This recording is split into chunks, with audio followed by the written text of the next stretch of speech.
ओम श्री परमात्मने नमः. आजपासून आपण भगवद्गीतेच्या अभ्यासाला सुरुवात करणार आहोत. भगवद्गीतेची पार्श्वभूमी आपण पाहिली, नंतर गीता महात्म्याचे 9 श्लोकही पाहिले. आता आपण भगवद्गीतेच्या पहिल्या अध्यायाला सुरुवात करणार आहोत. पहिल्या अध्यायाचं नाव आहे अर्जुन विषाद योग. आजचा पहिला भाग आहे श्रीमद भगवद्गीतेचा उपक्रम, श्लोक 1 ते 3. भगवद्गीतेला सुरुवात करण्यापूर्वी एक वंदनात्मक श्लोक म्हटला जातो, तो पाहूया. नारायणं नमस्कृत्य नरं चैव नरोत्तमं देवीं सरस्वतीं व्यासं ततो जयमुदीरयेत्. पदच्छेद. नारायणं नमस्कृत्य नरं च एव नरोत्तमं देवीं सरस्वतीं व्यासं ततः जयम उदीरयेत. इथं संधी कुठले आलेत? चैव, च अधिक एव हा वृद्धी संधी आहे. नरोत्तमम मध्ये संधी असला तरी तो सामासिक शब्द असल्यामुळं तिथं संधी कंपल्सरी आहे. आणि ततो जयम उदीरयेत, ततो जयम, ततः जयम विसर्गाचा उ झालाय आणि जयम उदीरयेत मागच्या व्यंजनामध्ये पुढचा स्वर मिसळलाय. आता क्रमशः या पदांचं व्याकरण पाहूया. नारायणम, नारायण पुल्लिंगी शब्द, द्वितीया एकवचन, भगवान श्रीकृष्णाला. नमस्कृत्य, नमस अधिक कृ, आठवा गण उभय पद. इथं नमस हे कृच्या मागं जे लागलेलं आहे ते उपसर्गांच्या यादीतलं नाही आहे. नमस अधिक कृ याचं हे लेबंत अव्यय आहे. नमस्कार करू. नरम, नर पुल्लिंगी, द्वितीया एकवचन. इथं अर्थ आहे त्याचा अर्जुनाला, नराचा अवतार असलेल्या अर्जुनाला. च अव्यय, अर्थ आहे आणि. एव हे सुद्धा अव्यय आहे, अर्थ आहे सुद्धा. नरोत्तमम, मूळ शब्द नरोत्तम, पुल्लिंगी द्वितीया एकवचन. नर अधिक उत्तम, 2 शब्द एकत्र आले, समास बनला आहे. नरेषु उत्तमः, सप्तमी तत्पुरुष. सर्व नरांमध्ये श्रेष्ठ, नरोत्तमः, सर्व नरांमध्ये श्रेष्ठ असणाऱ्याला. किंवा हा समास उत्तमहा नरहा असा कर्मधारय पण सोडवता येईल, उत्तम मनुष्य असा त्याचा अर्थ होईल. देवी, देवी दीर्घ इकारांत स्त्रीलिंगी, द्वितीया एकवचन, देवीला. सरस्वतीम, सरस्वती दीर्घ इकारांत स्त्रीलिंगी, द्वितीया एकवचन, सरस्वतीला. व्यासम, व्यास अकारांत पुल्लिंगी, द्वितीया एकवचन, व्यास महर्षीना. ततः म्हणजे नंतर. जयम, जय पुल्लिंगी द्वितीया एकवचन, जय नावाचा इतिहास असा इथं अर्थ आहे त्याचा. उदीरयेत, उद अधिक ईर 10वा गण उभयपद. विद्यार्थ तृतीय पुरुष एकवचन. इथं अर्थ आहे वाचणे. उदीरये वाचावा किंवा म्हणावा. आता कोणत्याही श्लोकाचा अन्वय करताना प्रथम शोधायचं ते क्रियापद. उदीरयेत हे क्रियापद आहे, विद्यार्थी आहे. उद अधिक ईर असा त्याच्यामध्ये धातू आहे. हा धातू 10व्या गण उभयपदाचा आहे. अनेक अर्थ आहेत त्याचे. जाणे, फेकणे, हलवणे, प्रेरणा करणे, प्रोत्साहन देणे, घालवून देणे, उच्चारणे, सांगणे वगैरे. उद अधिक ईर म्हणजे बोलणे. उदीरयेत म्हणजे बोलावी किंवा म्हणावे. उदीरयेत तृतीय पुरुषी एकवचनी क्रियापदे. उदीरयेत क्रियापद कर्तरी आहे, त्यामुळं कर्ता असणार आहे तो तृतीय पुरुष एकवचनाचा. कर्तरी प्रयोगात कर्ता नेहमी प्रथमा विभक्तीत असतो, पण श्लोकामध्ये प्रथमा विभक्तीत असलेलं कर्तृपद आपल्याला दिसत नाहीये. म्हणजे कोणी वाचावं ते सांगितलेलं नाहीये. याचा अर्थ त्यानं वाचावं किंवा प्रत्येकानं वाचावं. प्रत्येकानं वाचावं हाच अर्थ तिथं घेणं योग्य ठरतं. क्रियापद शोधल्यानंतर कर्ता आणि मग त्या क्रियापदाचं कर्म शोधायचं. आता श्लोकात कर्तृपद आलेलं नाहीये म्हणून आपण त्याचा कर्ता प्रत्येकानं असा घेतला. आता या क्रियापदाचं कर्म कोणतं? उदीरयेत कर्तरी क्रियापद आहे. याचा अर्थ द्वितीय विभक्तीत असेल ते त्याचं कर्म आहे. काय वाचावं, काय म्हणावं? जयम उदीरयेत, जय नावाचा इतिहास वाचावा. जय हा शब्द याच्यामध्ये कर्म आहे. ततः जयम उदीरयेत, ततः म्हणजे नंतर, नंतर जय नावाचा इतिहास वाचावा. महाभारत हे रूप मिळण्यापूर्वी व्यासाने जो लिहिला कौरव पांडवांच्या युद्धाचा इतिहास, त्याला जय असं नाव दिलेलं होतं. तेव्हा जय या इतिहासाचं पठण करावं. ततः म्हणजे नंतर. केव्हा करावं? तर त्याच्या आधी काय करायचंय? नारायणम नमस्कृत्य. नमस्कृत्य, नमस् अधिक कृ हे पूर्वकाल वाचक अव्यय आहे. मूळ धातूला त्वा प्रत्यय लावायचा आणि गत्वा, यात्वा म्हणजे जाऊन, कृत्वा म्हणजे करून, अशी ही अव्यय तयार होतात. त्यांना म्हणतात पूर्वकालवाचक धातुसाधित त्वांत अव्यय, कारण त्वानं अंत पावतात. आणि जर धातूच्या पाठीमागं उपसर्ग किंवा आणखीन कुठला शब्द लागला असेल तर त्याला त्वा प्रत्यय न लागता य किंवा त्य प्रत्यय लागतं. त्याला ल्यबंत अव्यय म्हणतात. नम धातू असता तर नत्वा म्हणजे नमन करून, असं त्वांत अव्यय झालं असतं. नमस अधिक कृ असा इथं धातू आहे. आता इथं नमस हे धातूला लागणाऱ्या उपसर्गांच्या यादीमधले नाहीत. जे 22 उपसर्ग आहेत त्यामध्ये नमस असा काही उपसर्ग नाहीये. पण उरी कृत्य, उररी कृत्य असे उरी, उररी किंवा नमस अशा प्रकारचे जे काही शब्द धातूच्या मागे लागतात त्यावेळेला सुद्धा त्याचे त्वांत अव्यय होत नाही, तर ल्यबंत अव्यय होतात. कृचं झालं असतं कृत्वा. आता इथं नमस अधिक कृ आहे म्हणून नमस्कृत्य असं त्य प्रत्यय लागून ल्यबंत अव्यय झालेलं आहे. प्रत्ययाचं नाव आहे ल्यप आणि अर्थ आहे त्याचा नमस्कार करून. कोणाकोणाला नमस्कार करायला सांगितलंय आधी? नारायणम म्हणजे भगवान श्रीकृष्णाला, नरम इथं नर म्हणजे अर्जुन, नरनारायणाचे अवतार आहे अर्जुन आणि भगवान श्रीकृष्ण, म्हणून नर म्हणजे अर्जुन. अर्जुन कसा? नरोत्तमम नरम. नरोत्तमम हे नरमचं विशेषण आहे. सर्व मनुष्यामध्ये श्रेष्ठ असणारा असा जो नर अर्जुन, त्याला नमस्कार करून, देवीं सरस्वती देवी सरस्वतीला नमस्कार करून, तसंच व्यासम नमस्कृत्य व्यास महर्षींना नमस्कार करून मग या जय नावाच्या इतिहासाचं पठण करावं. असं गीतेच्या सुरुवातीला हा वंदनात्मक श्लोक म्हणण्याची पद्धत आहे. हिंदू धर्माच्या मान्यतेनुसार भगवान विष्णूंनी 24 अवतार घेतले होते. त्यातील 4था अवतार हा नरनारायण अशा नावाने जुळ्या संतांच्या रूपाने धर्मस्थापनेसाठी झाला होता. या रूपात त्यांनी बद्रीनाथला तपस्या केली होती. धर्मशास्त्राच्या मान्यतेनुसार भगवान नरनारायण ब्रह्मदेवाचे नातू असून धर्म व रुची यांचे पुत्र होते. द्वापर युगामध्ये याच नरनारायणांनी श्रीकृष्ण व अर्जुन रूपात अवतार घेतला होता आणि हा जोड अवतार म्हणून प्रसिद्ध आहे. मग गीतेला सुरुवात होते ती धृतराष्ट्राच्या प्रश्नानं.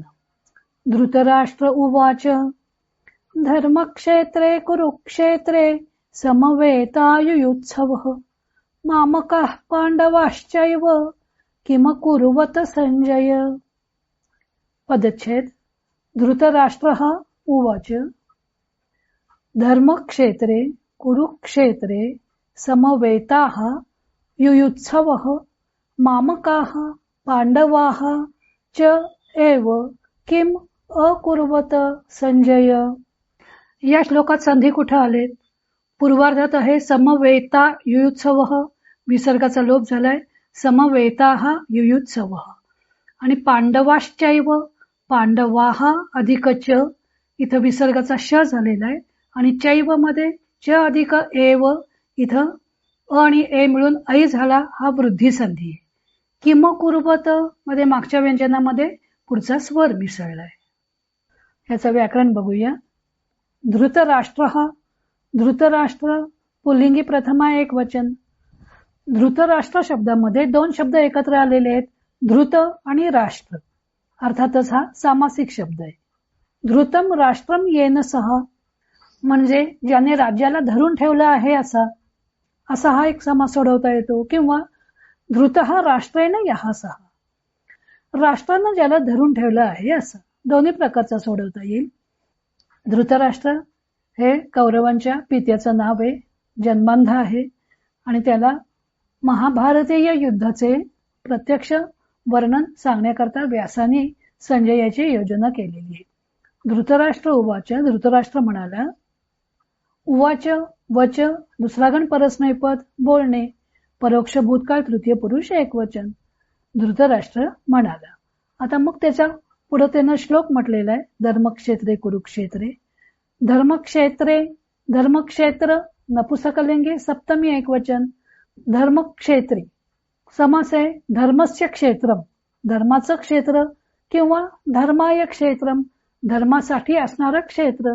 धर्म आणि क्षेत्र दोन शब्द एकत्र येऊन हा समास बनलेला आहे. षष्ठी तत्पुरुष किंवा चतुर्थी तत्पुरुष. कुरुक्षेत्रे, कुरुक्षेत्र नपुसकलिंगे सप्तमी एकवचन. हाही समास आहे. कुरु आणि क्षेत्र दोन वेगळे शब्द एकत्र आले आणि समास बनला. कुरो हो कुरुणाम वा क्षेत्रम, कुरुचं किंवा कुरूंचं क्षेत्र ते कुरुक्षेत्र. कुरु हे सध्या दिल्लीजवळ असणाऱ्या एका प्रदेशाचं नाव आहे. त्या प्रदेशाचा राजा तो कुरु आणि कुरुचं क्षेत्र ते कुरुक्षेत्र. समवेता, सम अधिक अव अधिक इ, दुसरा गण परस्मै पदाचा धातू आहे, गोळा होणे. कर्तरी भूतकाळवाचक धातुसाधित विशेषणे, पुल्लिंगी प्रथमा बहुवचने, गोळा झालेले असं अर्थ आहे त्याचा. युयुत्सव मूळ शब्द आहे युयुत्सु, पुल्लिंगी प्रथमा बहुवचन. इच्छार्थकापासून बनलेलं नाम येते. योद्धुम इच्छाती इथे युयुत्सु, युद्धाची इच्छा करणारा तो युयुत्सु. तसंच युयुत्सु हे एका कौरवाचं नाव सुद्धा आहे. युयुत्सव बहुवचन. मामकाः, मामक पुल्लिंगी प्रथमा बहुवचन. मम शब्दाला क प्रत्यय लावून तयार झालेलं त्याच अर्थाचं विशेषण मामक किंवा मम म्हणजे माझे. पांडवाः, पांडव पुल्लिंगी शब्द प्रथमा बहुवचन. पांडव कुणाला म्हणायचं? पांडव हो अपत्यम पुमान, पांडूचा मुलगा तो पांडव. च हे अव्यये आणि एवं हे अव्यये सुद्धा. किम हे प्रश्नार्थक सर्वनामे. काय? अकुर्वत हे क्रियापदे. क्रू आठवा गण उभयपद म्हणजे करणे. आत्मनेपदी प्रथम भूतकाळे. तृतीय पुरुष बहुवचन. संजय, संजय पुल्लिंगी संबोधन एकवचन. आता इथं क्रियापद कुठलं आलंय? अकुर्वत हे क्रियापदे भूतकाळी तृतीय पुरुषी बहुवचनी. याचा अर्थ तृतीय पुरुषी बहुवचनी त्याचा कर्ता आहे. किम अकुर्वत काय केलं? करणारे कोण? मामकाः पांडवाः च. मामकाः पांडवाः च हे संजय किम अकुर्वत, माझे आणि पांडूच्या मुलांनी, मुलांनी हे पुत्र हा एक कंसात घ्यायला लागेल. मामकाः पांडवाः माझे आणि पांडूचे पुत्र यांनी काय केलं? आता त्यांचं मामकाः पांडवाःचं विशेषण आहे युत्सवः, समवेताः. युत्सवः म्हणजे युद्धाच्या इच्छेने, समवेताः म्हणजे जमलेले. युद्धाच्या इच्छेने जमलेल्या माझ्या आणि पांडूच्या मुलांनी काय केलं? कुठं जमले? त्याचा स्थळवाचक शब्द आहे सप्तमी विभक्तीत. धर्मक्षेत्रे कुरुक्षेत्रे. धर्मक्षेत्र अशा कुरुक्षेत्रावर युद्धाच्या इच्छेने जमलेल्या माझ्या व पांडूच्या मुलांनी काय केलं? हे संजय हाक मारलेली आहे.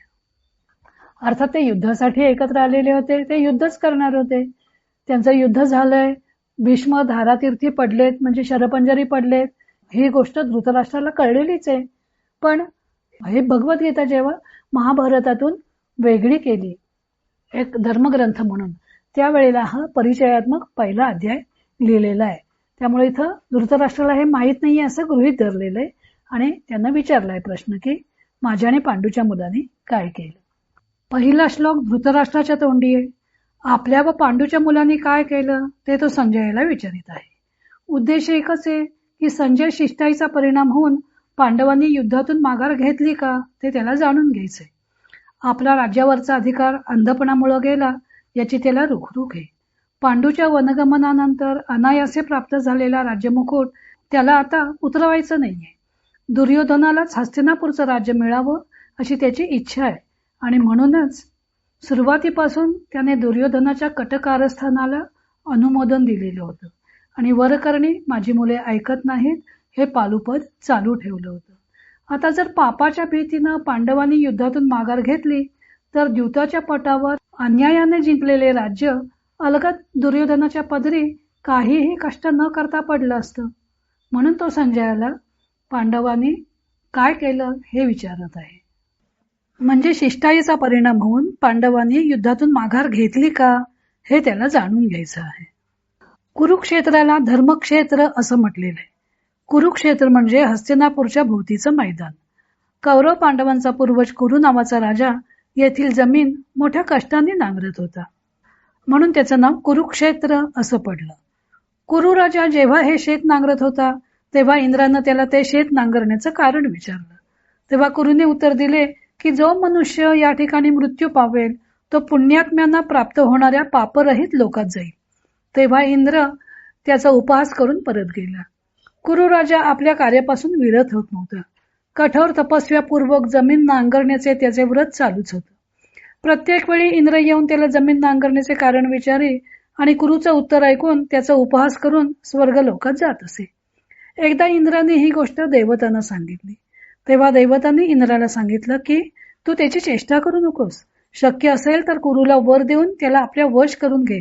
कारण कुरुक्षेत्री मृत्यू पावलेले मानव जर यज्ञ न करताच स्वर्गाला जाऊ लागले तर आपल्याला यज्ञभाग कसा मिळेल.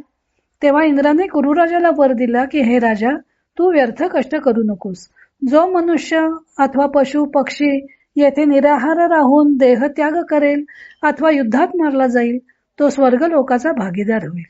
येथे दिलेले दान सुद्धा 1000 पट फळ देणारे होईल. मंगल कामना धरून येथे जो राहतो त्याला यमाचं राज्य पाहण्याची वेळ येणार नाही. असा हा या क्षेत्राचा महिमा आहे. म्हणून कुरुक्षेत्राला तीर्थाचं महात्म्य प्राप्त झालं आहे. आणि याच मैदानावर परशुरामांनी 21 वेळा पृथ्वी निक्षत्रिय केली व पितृतर्पण केलं होतं. न्यायाने पांडूचे असणारे राज्य धृतराष्ट्राने बळेच आपल्या हातात पकडून ठेवलं होतं व नंतर नाईलाजानं अर्ध राज्य पांडवांना दिलं. परंतु नंतरही तो आपल्या मुलांना पांडवांचे राज्य मिळवण्याच्या प्रयत्नांना फूसच देत होता. शेवटी दुर्योधनाने द्यूताच्या पटावर पांडवांचं राज्य जिंकून घेतलं व त्यांना 12 वर्ष वनवास व 1 वर्ष अज्ञातवासासाठी पाठवलं. पांडव 13 वर्षाचा कालावधी संपवून परत आल्यावर धृतराष्ट्राने संजयाला शिष्टाईसाठी पांडवांकडे पाठवलं व हे बंधुजनांचा संहार होणारे युद्ध पापाची प्राप्ती कशी करून देणार आहे ते पांडवांच्या मनावर ठसवण्याचा प्रयत्न केला. युद्धापासून परांगमुख होणे कसे योग्य आहे ते पांडवांना सांगितलं. त्यामुळे पांडव युद्धापासून परांगमुख होतील अशी त्याला आशा होती, नव्हे तशी खात्रीच होती. त्यावेळी सुरुवातीला युधिष्ठिराच्या मनात पापाची शंका तशी बळावलीही होती, पण अर्जुनाला पापाच्या शंकेने स्पर्श सुद्धा केला नव्हता. परंतु तेथे हजर असणाऱ्या श्रीकृष्णांनी संजयाला स्पष्ट उत्तर दिलं की ही जी उच्च तत्वे आपण सांगत आहात त्याचे आचरण प्रथम तुमच्याकडूनच व्हावं व स्वतः शिष्टाईस हस्तिनापूरला जाणार असल्याचं जाहीर करून टाकलं. पुढे याच संजय शिष्टाईचा परिणाम रणांगणावर युद्ध प्रसंगी मात्र अर्जुनाच्या मनावर झाला आणि तो शस्त्र टाकून भैक्ष्य कर्म आचरणे कसे योग्य आहे ते श्रीकृष्णांना पटवून देऊ लागला. धृतराष्ट्र हा आंधळा आहे आणि भौतिक संपत्तीत सुख मानणारा आहे. भौतिक संपत्तीत सुख मानणारे लोक हे न्याय अन्यायाच्या बाबतीत आंधळेच असतात, डोळ्यावर कातड ओढून बसलेली असतात. पुढचा श्लोक आहे. संजय उवाच दृष्ट्वा तु पांडवानेकं व्यूढं दुर्योधनस्तदा आचार्यम् उपसंगम्य राजा वचनमब्रवीत्. पदच्छेद. संजयः उवाच दृष्ट्वा तु पांडवानेकं व्यूढं दुर्योधनः तदा आचार्यम् उपसंगम्य राजा वचनम अब्रवीत. आता इथं संधी कुठले आलेत? पांडवानिकम हा सामासिक शब्द आहे, तिथं संधी कंपल्सरी झाला. दुर्योधनस्तदा, दुर्योधन हा तदा विसर्गाचा स झालेला आहे. आचार्यम उपसंगम्य मागच्या म या व्यंजनात पुढचा उ मिसळला, तसंच वचनम अब्रवीत मागच्या व्यंजनात पुढचा अस्वर मिसळलेला आहे. व्याकरण आणि शब्दार्थ पाहूया. दृष्टवा, दृश्यपश्य, पहिला गण परस्मैपद, पाहणे, पूर्वकालवाचक धातुसाधित त्वांत अव्यय, पाहून, दृष्टवा, तत्वाचा तचा ट झालेला आहे. तो म्हणजे अव्यय आहे, परंतु किंवा तेव्हा. पांडवानिकम, पांडवानिक नपुसकलिंगी द्वितीय एकवचन आहे. पांडवांचं सैन्य, पांडव आणि अनेक असे दोन शब्द एकत्र येऊन समास बनलेला आहे. पांडवानाम अनेकम, अनेक म्हणजे सैन्य, पांडवांचे सैन्य, षष्ठी तत्पुरुषे. व्यूढम, वि अधिक ऊह, पहिला गण आत्मनेपदाचा धातू आहे, व्यूह रचने. व्यूढम हे वि अधिक ऊह धातूचं कर्मणी भूतकाळवाचक धातुसाधित विशेषणे व्यूह करून रचलेले. नपुसकलिंगी द्वितीय एकवचन, ते अनेकमचं विशेषण म्हणून आलेलं आहे. व्यूह रचलेलं असं पांडवानाम अनेकम, पांडवांचं सैन्य. दुर्योधन, दुर्योधन शब्दाचं प्रथमा एकवचन. दुष्करम योधनम येन सहा, ज्याच्याबरोबर युद्ध करणं कठीण आहे असा तो दुर्योधन. तदा हे अव्यय म्हणजे तेव्हा. आचार्यम, आचार्य पुल्लिंगी द्वितीय एकवचने, आचार्यांना किंवा आचार्यांच्या जवळ.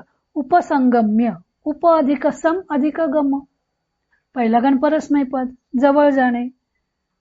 सम हा उपसर्ग लागला की खरं तर हा धातू आत्मनेपदी होतो, पण इथं ल्यबंतच अव्यय आहे, त्यामुळं प्रत्यय लागण्याचा काही प्रश्न नाहीये. उप अधिक सम अधिक गम म्हणजे जवळ जाणे. उपसंगम्य, जवळ जाऊन किंवा जवळ येऊन. राजा, राजन अनंत पुल्लिंगी प्रथमा एक वचन, अर्थ आहे राजा. वचनम, वचन नपुसकलिंगी द्वितीय एक वचन, अर्थ आहे वचन किंवा बोल. अब्रवीत, ब्रू दुसरा गण उभयपद, परस्मैपदी प्रथम भूतकाळ, तृतीय पुरुष एक वचन, बोलला. आता इथं क्रियापद कुठली आहेत? संजय उवाच, पुढचा श्लोक संजयाच्या तोंडी आहे. संजय म्हणाला, उवाच हे त्या संजय कर्त्याचं क्रियापद आहे. आणि श्लोकामध्ये अब्रवीत हे उत्तरार्धात शेवटी आलेलं क्रियापद आहे. राजा वचनम अब्रवीत, कर्ता कर्म क्रियापद. राजा वचन बोलला. इथं राजा हे दुर्योधनाला उद्देशून म्हटलेलं आहे. संजय उवाच, संजय म्हणाला, तदा म्हणजे तेव्हा, पांडवानिकम व्यूढम दृष्ट्वा, पांडवांचं सैन्य व्यूह रचलेलं आहे असं पाहून, राजा दुर्योधन, राजा दुर्योधन आचार्यम उपसंगम्य, आचार्यांजवळ जाऊन वचन बोलला, असं वचन बोलला. तो त्या आता पुढच्या श्लोकामध्ये तो आचार्यांना काय म्हणाला ते सांगितलेलं आहे. अब्रवीत हे क्रियापद आहे, त्या क्रियापदाचा कर्ता आहे राजा दुर्योधन. वचनम हे कर्म आहे. राजा दुर्योधन वचनम अब्रवीत, राजा दुर्योधन वचन म्हणाला. आचार्यम हेही यामध्ये कर्म आहे. कोणाला म्हणाला आणि काय म्हणाला? आचार्यांना म्हणाला आणि वचन म्हणाला, अशी दोन कर्म या वाक्यामध्ये आहेत. कोणाला म्हणाला? आचार्यम, आचार्यम उपसंगम्य अब्रवीत, आचार्यांच्या जवळ जाऊन आचार्यांना म्हणाला. केव्हा म्हणाला? तर पांडवानिकम व्यूढम दृष्ट्वा, पांडवांचं सैन्य व्यूहाकार रचलेलं आहे असं पाहून. तेव्हा दुर्योधन आचार्यांच्या जवळ म्हणजे द्रोणाचार्यांच्या जवळ गेला आणि असं वचन बोलला. पुढचा तिसरा श्लोक आहे. पश्यैतां पांडुपुत्राणाम आचार्य महतीं चमुं व्यूढां द्रुपदपुत्रेण तव शिष्येण धीमता. पदच्छेद काय होईल? पश्य एतां पांडुपुत्राणाम आचार्य महतीं चमुं व्यूढां द्रुपदपुत्रेण तव शिष्येण धीमता. आता इथं संधी कुठले आलेत? पश्यैताम, पश्य एताम, अधिक एचा ऐ हा वृद्धी संधी झाला. पांडुपुत्राणाम आचार्य, मागच्या म या व्यंजनामध्ये पुढचा आ हा स्वर मिसळलेला आहे. हे एवढे दोनच संधी इथं आहेत. क्रमानं व्याकरण बघूया. पश्य, वृषपश्य पहिला गण परस्मैपद आहे. आज्ञार्थ द्वितीय पुरुष एक वचन, पहा. एताम, एतत् सर्वनामाचं स्त्रीलिंगी द्वितीय एक वचन आहे. ही पांडुपुत्राणाम, पांडुपुत्र पुल्लिंगी षष्ठी बहुवचने. पांडुपुत्र येथे दोन शब्द एकत्र आले, समास बनला. पांडू आणि पुत्र, पांडूचे मुलगे. पांडू शब्द उकारांत पुल्लिंगी भानुप्रमाणे चालेल. पांडोः पुत्राः तेषां, पांडूच्या मुलांची. आचार्य संबोधने एकवचने, हे आचार्य. आचार्य का म्हणायचं? आचारम ग्राहयति इति आचार्य, आचरण ग्रहण करायला लावतो तो आचार्य. महतीम, महती हे स्त्रीलिंगी विशेषणे, द्वितीया एक वचन, मोठी. चमूम, चमू स्त्रीलिंगी आहे, द्वितीया एक वचन, अर्थ आहे सेना. महतीम हे चमूमचं विशेषण आहे. व्यूढाम, विअधिक ऊह, व्यूहरचना करणे.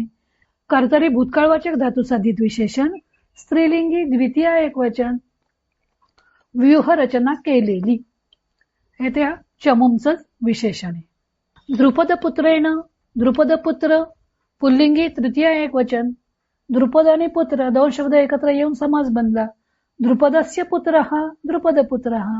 आता इथं पांडवांचा सेनापती द्रुपदपुत्र दृष्टद्युम्न होता, तर दृष्टद्युम्न हा त्याचा अर्थ आहे इथं द्रुपदपुत्राचा. द्रुपदाचे अनेक मुलगे आहेत, त्यातला हा एक दृष्टद्युम्न, यज्ञातून निर्माण झालेला द्रौपदी बरोबरच, आणि तोच पांडवांच्या सेनेचा नायक आहे, सेनापती आहे.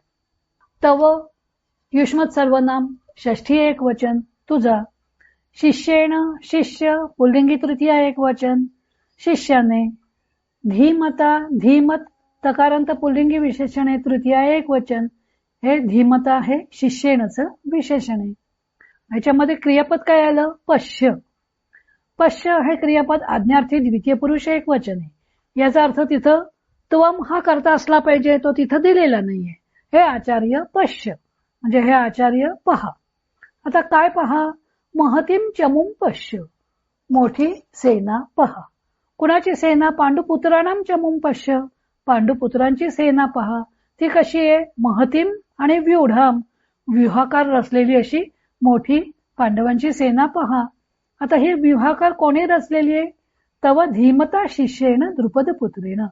तुमच्या, आता इथं आचार्यांना उद्देशून म्हटलेलं आहे, त्यामुळे तवचा अर्थ आदरार्थी बहुवचन घ्यायचा. तुमच्या बुद्धिमान शिष्यानं, कोण? द्रुपदपुत्र दृष्टद्युम्न यानं व्यूहाकार रचलेली ही पांडवांची मोठी सेना पहा, असा या श्लोकाचा अर्थ होईल. दुसऱ्या श्लोकामध्ये व्यूढम असं विशेषण आलं होतं, कारण ते विशेषण पांडवानीकम या शब्द करता आलेलं होतं. अनिकम म्हणजे सैन्य, नपुसकलिंगी आहे म्हणून ते नपुसकलिंगात वापरलं. नंतर तिसऱ्या श्लोकामध्ये व्यूढाम महतीम चमूम असं आलेलं आहे. व्यूढाम हे चमू या स्त्रीलिंगी शब्द करता आलेलं हे विशेषण आहे, म्हणून इथं ते स्त्रीलिंगी वापरलं. दुर्योधनानं पांडवांचं पूर्वी द्यूतपटावर अन्यायानं मिळवलेले राज्य आता न्यायाने मिळवण्यासाठी एवढा मोठा युद्धाचा घाट घातला होता. भीष्मांनी कर्णाला अर्धरथी म्हटलं असल्यामुळं भीष्म धराशायी होईपर्यंत आपण युद्धात सहभागी होणार नाही अशी त्याची प्रतिज्ञा होती. त्यामुळे युद्धाचे पहिले 10 दिवस कर्ण युद्धभूमीवर आलाच नाही. भीष्म, द्रोण, कर्ण यांच्यावर दुर्योधनाची खरी मदत होती. कर्णाच्या निष्ठेबद्दल दुर्योधनाच्या मनात जराही शंका नव्हती, परंतु भीष्म व द्रोण हे दोघेही त्याला पांडवांचे पक्षपाती वाटत होते. म्हणून कौरवांच्या सैन्याचे सेनापती भीष्म पितामह असून सुद्धा दुर्योधन मुद्दाम द्रोणांकडे आला, कारण पांडवांचा सेनापती दृष्टद्युम्न होता, त्याच्याकडे द्रोणांचे त्याला लक्ष वेधायचं होतं. द्रुपदाचं आणि द्रोणांचं वैर होतं, म्हणून द्रुपदाने खास द्रोणाचार्यांच्या वधासाठी आपल्याला पुत्रप्राप्ती व्हावी म्हणून यज्ञ केला होता, आणि त्या यज्ञातून दृष्टद्युम्न व द्रौपदीची उत्पत्ती झाली होती. पुढे कौरव व पांडवांबरोबरच द्रोणाचार्यांकडेच दृष्टद्युम्नाचं शिक्षण झालं होतं. हा आपला वैरी आहे हे माहीत असून सुद्धा त्याला शिकवण्यात द्रोणाचार्यांनी कुचराई केली नव्हती. भीष्म व द्रोण हे पांडवांचे पक्षपाती आहेत अशी दुर्योधनाची प्रथमपासून समजूत असल्यामुळं मुद्दाम द्रोणाचार्यांचा क्रोध जागा व्हावा या हेतूनं त्याने द्रोणाचार्यांचे दृष्टद्युम्नाकडे लक्ष वेधलं आहे, की ज्यामुळं त्यांनी आवेशानं लढावं. आजचा भाग आपण इथेच संपवूया. हरि ओम तत्सत.